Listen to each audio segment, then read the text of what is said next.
And I play Eep. She is a member of the Croods family, and she is a cave girl. She is incredibly enthusiastic, very ferocious, a true warrior. And in place of a pinky toe, she has a peanut because she's seen some things. That's it. I mean, I think it's so special for girls and for boys alike to see these amazing Thunder sisters saving the day. It's also, just kind of the bonding between these women is so special, and that they realize that together they create this really powerful unit. I love that. I think it's very much like life. It's very realistic. So it's always great when that's in movies too. I mean, I don't know how realistic the animals and the cave people and saving the betterments is in that sense. But women band together and they can do anything. That's realistic.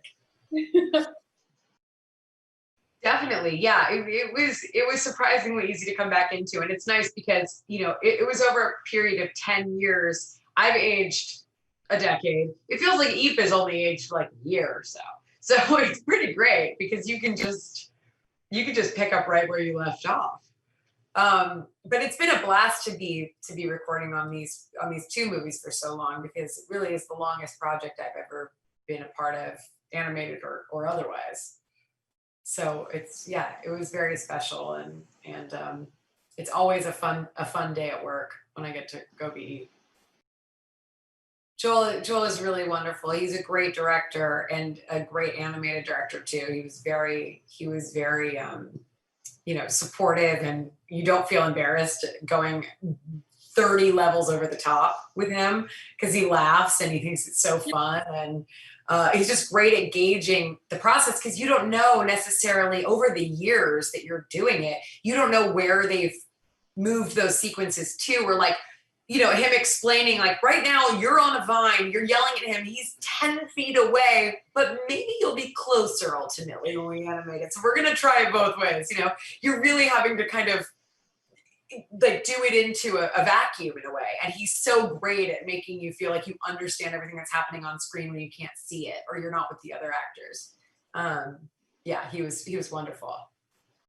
Yeah. So the Croods A New Age, or the Croods 2, is really a continuation of where Croods 1 left off, where the family, the Croods, are traveling the world and they're searching for a perfect place to call home.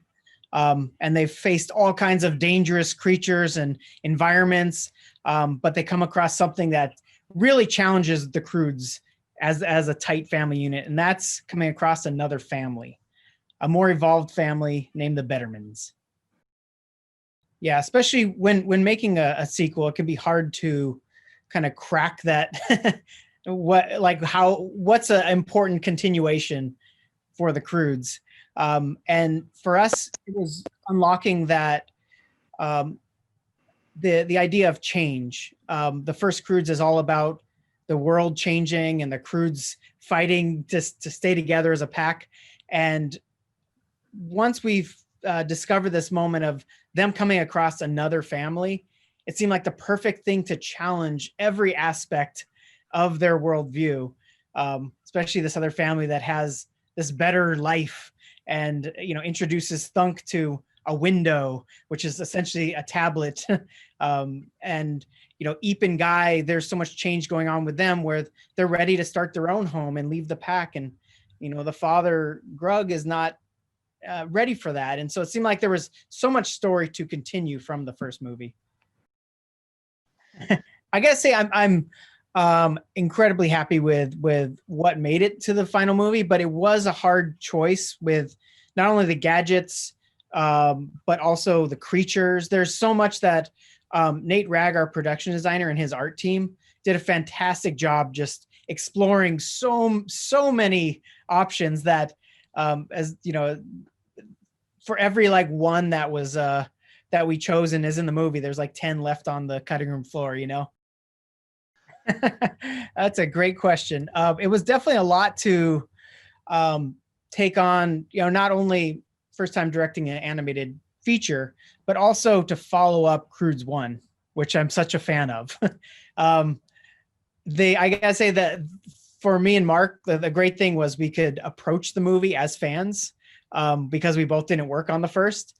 And so that was like a fun kind of kickoff point where we were like, well, now we can continue everything we love about the Croods. And I'd say that also having Chris Sanders early on in the process, giving notes and um, telling me kind of avenues he's tried to explore with the characters was great to hand it off.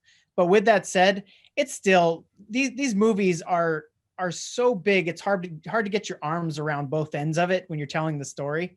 And so that was the daunting thing for me. The encouraging thing was the amazing team I was surrounded by. And once I realized, Mark's a fantastic producer and friend now. We met 3 years ago when we paired up to work on this, but also every supervisor and lead on this movie was just such a specialist that once I embraced that, it was just awesome to see, the movie elevate itself just from all the talent. The one thing I can think of was a big change we made when we first approached this movie. There was already a script. There was already a lot of concepts about meeting another family. When Mark and I read the first script, there was this scene in the script where when Eep met the other daughter, her instinct was to be jealous. And there was this total catty, I think what you'd expect when you see two girls and there's a guy and there's a love triangle. And I remember that conversation where Mark and I were talking about what's the truth of these characters. And, you got Eep who's traveling the world, a cave girl, not coming across any other teenagers. And she sees another girl and that she would just be incredibly excited to have a new best friend.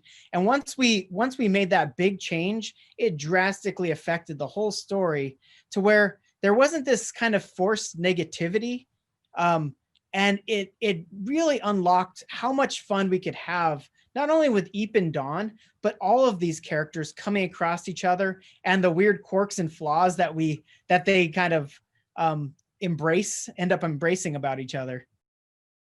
Yeah, that was a fun surprise when we got the Haim sisters to do the original song for the Thunder Sisters. And they were just, I think Mark and I, we were always like, okay, whatever the song is, it has to really match not just the energy and excitement of this moment, but also a bit of the comedy of this kind of glam rock look that the Thunder Sisters have. And it was a fun surprise for us hearing that. And I'd say on the kind of female empowerment message in this, we wanted to make sure it wasn't coming from a place of preachiness or being forced. It really comes from the bigger story is about unity and it's about friendship. And it felt right to unite all of the women in the sisterhood in that in a crazy way, but it's them uniting under sisterhood. And the same happens with Grug and Phil under brotherhood. They're literally just calling each other bro way too much. But it felt like that was the journey of uniting not just families, but characters together. Hi, I'm Kelly Marie Tran, and I play Dawn Betterman, and she is such a fun character who has lived in a very protective environment. Her parents are super overprotective, and then she gets to meet Eve, and she sort of is introduced into this whole new world and learns about scars and having adventures and just goes into the world with this beautiful childlike wonder. I'm excited for everyone to see more Dawn. I think what's really cool about that depiction of female friendship is that we have sort of this expectation of what we've seen historically in films and in books and in shows where female characters have been sort of pitted against each other. And the power that I feel just watching this friendship blossom and recognizing how so many female friendships in my life are reminiscent of Eve and Dawn, of this sort of like, they're not competing against each other. They are supporting each other and giving each other space to sort of be themselves and learn new things from each other. And yeah, it's pretty amazing. I love those chicken seals. They scream and they're hilarious. They're just like, ah, I don't know, I can't even do it. I don't know why I did that. Please do it, Kelly, do it. Come on. But yeah, they're so much fun, and the wolf spiders are like cute, but also like really creepy in a way. It's really cool to see. I remember when I was recording, I walked up to the animation space and saw all of the different characters that they were sort of pitching for these animals. They had a bunch of different things. I don't think they used everything, but they used a lot of them. And it was cool to see sort of all of the creative minds that came in between, that came together to sort of like mush these creatures together, and then to see what they chose was pretty cool. Joel rules. Yeah. He rules. I mean, I think that animation is so interesting to me because I feel like there's so much room to sort of play and to just like get weird. And Joel was always so open and receptive to sort of improv or to different, like, I know I did some weird stuff in there, but I never felt judged. And I think that's very special because Joel's just a nice, all around great dude.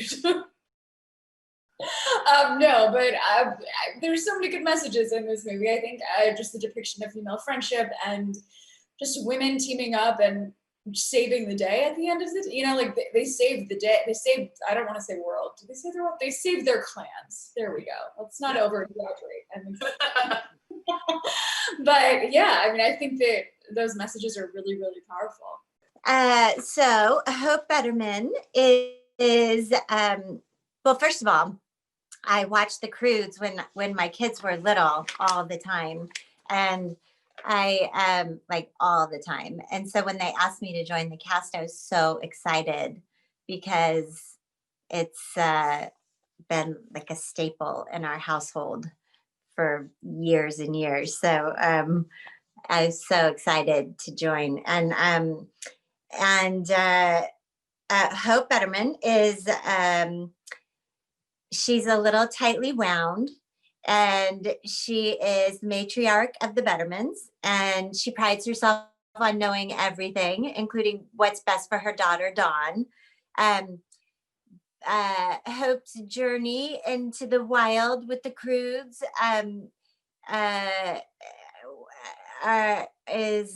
shows that she's, kind of built walls around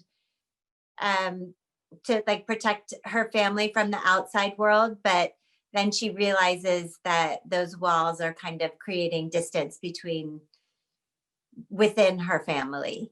And so that's what she learns from the Croods. She learns how to, knock down those walls, and it allows the family to be closer.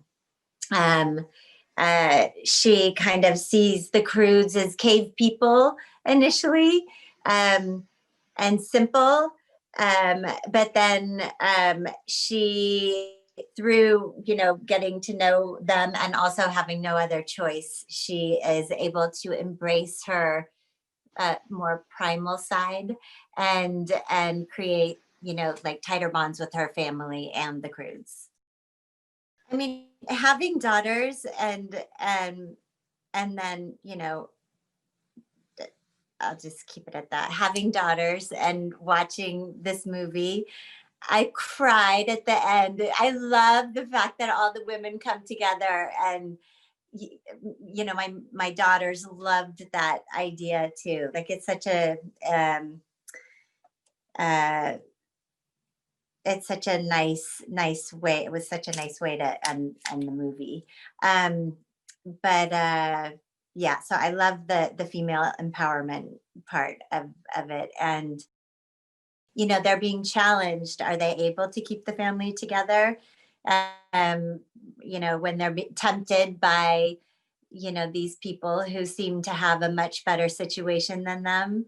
And is it actually better on the other side, or, is it the grass is always greener situation? And I think we learn that the the grass is always greener situation.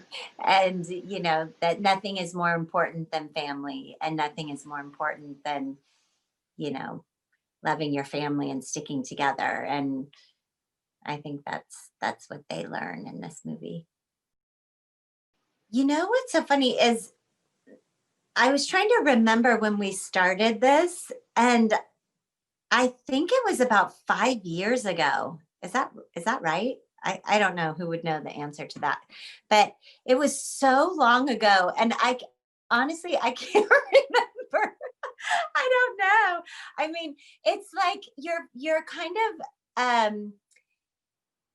I love doing animated movies, and I love working with super creative directors of animated movies. And this was one of those situations where we just kind of found the tone of it. You know, I think it is what it is in the character, but we found all of the little nuances, and we found all of the, you know, the energy and the tone and you find that by doing it.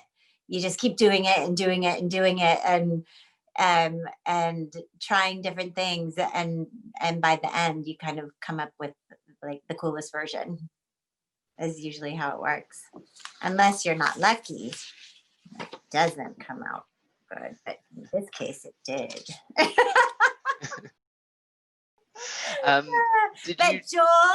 Joel Crawford is the coolest guy ever, and he's so much fun, and his energy is like contagious. He's like has the sweetest, most creative. He's like a little like a child, which is the most fun person ever to work with. And so we just had a blast. Like I would look forward to going to work and look forward to being with him, and just had the best time ever. Like, he's great. Yeah, I did improvise a little bit. Yes. And that's always super fun. But it like we took a lot of time finding the character, and then it becomes once you know the character, you can kind of just riff and have fun and, you know, do whatever. But they also have, you know, it's written really well. But we did improvise a little bit. Yeah. No, sadly no. That would have been so much fun to work with Peter Dinklage. But no, I didn't, just Joel. But that was good enough. Like, that was really fun. But yeah, I'm trying to think. I don't think I've ever maybe I did once with Jeff Garland I'm not sure. I can't even remember what it was, but that was fun. It is fun to get the actors in there together. They should do that more often. Yeah. So Joel and I came on the movie about 3 years ago, and that's where this iteration of the movie really developed. I think coming into it, sequels are really hard to make. They're a challenge to justify why you need a two.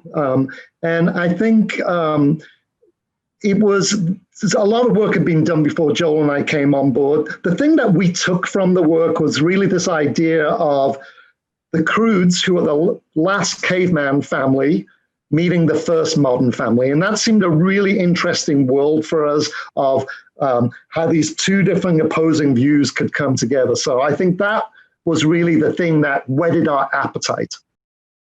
Yeah, and it's funny you mentioned the Flintstones, because we were always trying to make sure that the technology somehow seemed believable. I think with the Flintstones, you get it's a living record player type thing. And so we were trying to draw that balance of what would be amazing to the Croods, but as an audience, we could buy that there is a rope bridge, and there is a swing, and there is an elevator, and that type of thing. Yeah, look, I think what's really fun about the Thunder Sisters, and a lot of the stories we tell in the movies, we push the females as far as we push the males. Sometimes there's a convention that the guys can be, you know, they're the silly ones and the female ones are more sensible. There's no one as crazy as Gran in this movie, and I love her story of, you know, she's in some ways, she's the one that has the most insight in how to solve this. In her own way, she is trying to pull this team together. She does it in the most absurd, crazy way, and you don't know if she's talking the truth when she's talking about her past. And suddenly for these women to embrace Gran and embrace this more tribal side of them was a whole lot of fun. And the music, I mean, we kind of approached it as, yeah, they're kick-ass, but like the visual inspiration was like Iron Maiden covers and really pushing how far we could go and make it like, 1970s, 1980s heavy metal, even the music choices that we made. So I think that was a huge amount of fun for us at the end. Thunk, is still as kind of innocent and naive as ever, which is where most of his comedy comes from. But Thunk becomes, like a lot of kids and a lot of parents have to deal with kids, it seems like Thunk becomes obsessed with what's basically television. He calls it window. And it's sort of a stand-in for television or like an iPad or an iPhone, where he's just constantly viewing the world through this screen that he's created. So that's sort of his big challenge for the movie, is to like pay attention to the real world and not just be looking at this tablet all the time. Yeah, honestly, the process for the second one and the amount of time that elapsed in between, it wasn't really that noticeable to me, because all animation takes a really long time. It's just a slow process. So it kind of doesn't feel like it doesn't feel like I ever really stopped working on it to some degree between the first film and the second film. So it was pretty easy to get back into the character pretty quickly. He's a fun guy to inhabit too, just because there's sort of like the guiding principle of, any question you have, like, does this sound too smart? Would he know what this word is? Would he know what this is? The answer is usually no. Just assume that he does not know any answer to any question. Yeah, Joel did a great job directing the actors and directing the finished film, which I think visually is really beautiful and kind of a fun departure from the first film in a lot of ways. But as far as working with the actors, you spend, the reality of animation is it's really just you and the director in a booth for the most part. You rarely, if ever, see the other cast members. So, Joel, the director, is really just in charge of like making sure that the tone of the movie is consistent, and everybody's like making the same movie and not, 8 different movies, which seems like it could be an easy thing to have happen. But he did a great job, and, was really encouraging of, making it your own and not being afraid to improv and go off book and, kind of allow things to happen, and then we can kind of react to them and, add stuff here and there off of it. So yeah, it was great. He was really great to work with. I think the biggest thing that I improv'd that's like carried over into both films was naming my dog Douglas. That was just like, my agent at the time was named Douglas, and I just kind of did that as it's a joke for like 2 people on Earth. And then he ended up, the dog ends up becoming like this pretty big character in both films.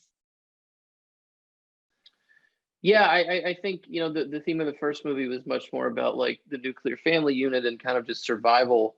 And this one opens it up a little bit by adding the new family that the Croods have to interact with. And it's got a great like major theme to it, which is, you have to work together. You have to work with your neighbors. You have to, even if like your neighbors are very different than you, you've got to overcome those differences and learn how to work together for the greater good without giving any plot away. But, when a big external force comes in that's a threat to everybody, you've got to work together. So I think, especially right now, that's a really, really like pertinent theme.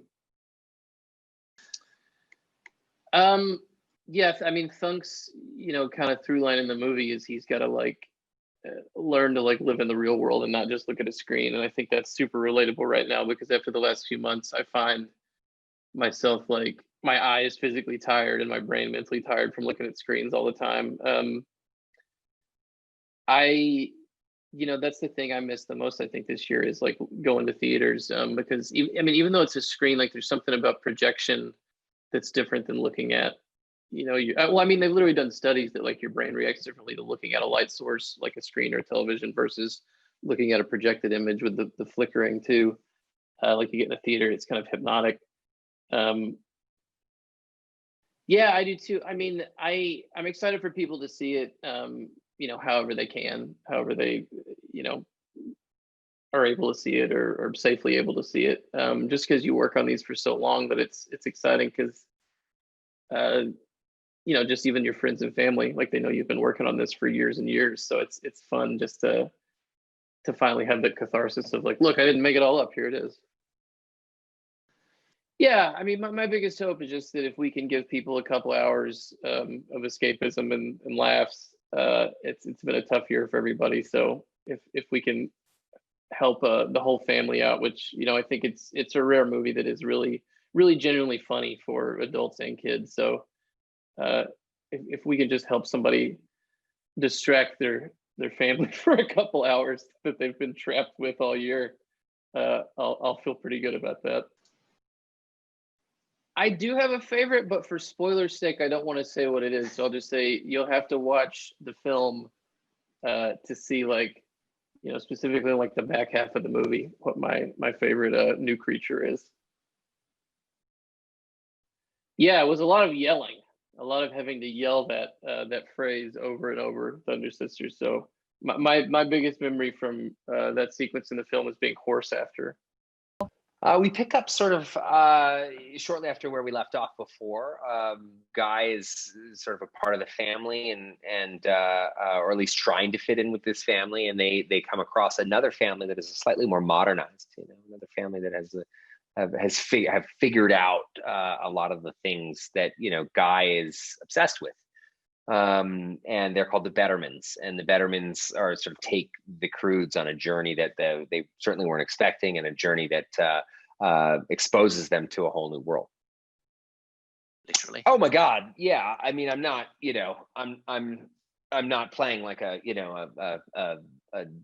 pianist or something, the classical pianist or something. I mean, it's a very simple, fun. It's a pleasure to do because it's just like for me, it's you hop into a recording booth and you just let your imagination run wild, and you throw everything up against the wall. They pick out the best bits and then animate them and create a whole world around it. And I'm consistently fascinated and blown away by the ingenuity and genius of these animators, and how they take really rough concepts that are just transmitted to them via dialogue and create whole scenescapes and worlds around that. And visual comedy and all these sorts of things that are really hard to do in live action, let alone in animation. So it's always pretty wild to see that process. I don't know. I haven't yet seen the final film, so I don't know. I know that Joel had mentioned, the director had mentioned, that a lot of the stuff I wrote just on the day made it into the movie. So I'll be anxious and excited to see what that stuff is and how it looks.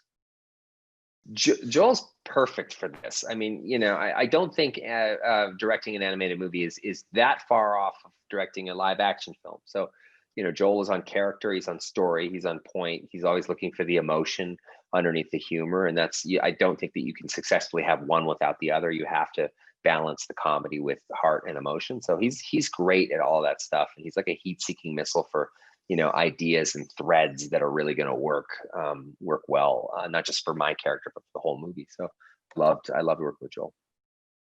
I would be very, very cautious about those bananas. Those bananas may end up getting your butt beat.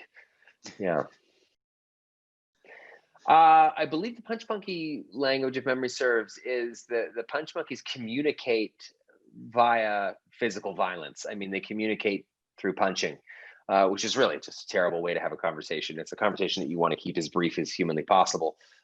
So yes, Guy is tasked with interpreting this language for the Punch Monkeys. So he gets walloped quite a bit. Yeah, I think that's a credit to Joel. He really takes an expectation, comes 90 degrees to it, and gives the audience a totally fresh perspective. I think that's that's so important. It's also very, you know, to me is very modern. You know, it's a modern take on it. You know, anytime you can sidestep a cliche or a stereotype is a good thing. Yeah, I again, I still haven't seen the final product, but the recording that stuff was really fun. I mean, it's super energetic. It's wild how, you know, a simple 2-hour recording session can feel a bit like a marathon. At the, you know, that's why they make them sort of frequent and brief all at once, because you can't your voice goes after a couple of hours. I mean, it's so it's super energetic, super fun. I love all the sequences, but that sequence in particular toward the third act of the movie is like a high octane, just a fastball of joy. And I think that's something that is very exciting, particularly in the year 2020. It's both. I mean, you know, they're filming you for a very good reason. They're filming you because they're capturing your physicality. So it's always, you know, wild to see that go up on the screen, to see an animated character who you don't necessarily look anything like, but that character has your mannerisms, has your facial expressions. You know, of course it has the voice, but you don't expect that other half. So I love that. And I love that anything goes. I love that you can sit in that booth and talk to Joel and say, hey, like, what, you know, maybe when I fall off the cliff, this and this and this happens as a result. And, you know, he may have an idea that betters that, or he may say, no, that's exactly what we're going to do. And then they animate to that. It's a real, you know, such a stage for imagination, unlike even a live action movie, because anything is possible in animation. So really great. Yeah, I don't, you know, you leave it to Joel to sort of steer the ship and tell you in any given moment what's happening, you know, with the other characters. But you also get a pretty good idea because there's a lot of storyboards. You know, there's a lot of rough sketches, what could or could not happen. You know, you pivot in the middle of a recording session. Sometimes you come up with an idea and then they follow that string and will create a whole new sequence. So, but I love Belt. Belt's a lot of fun. Seeing a lot of kids out there with Belt toys and that kind of stuff. So, you know, something's working. You know, I just hope that they, you know, what they take away from the film, I hope they just enjoy it. I think it's like a year where you want to have some joy. You know, more than anything, it's nice to see something that doesn't really express any sort of high level of cynicism or anything like that. There's just, when you see a movie like this, it's just about joy. It's just about the experience of togetherness. It's about family. It's about values that matter. And I you know, I think that's pretty damn great. You know, especially after this somewhat torturous year we're in.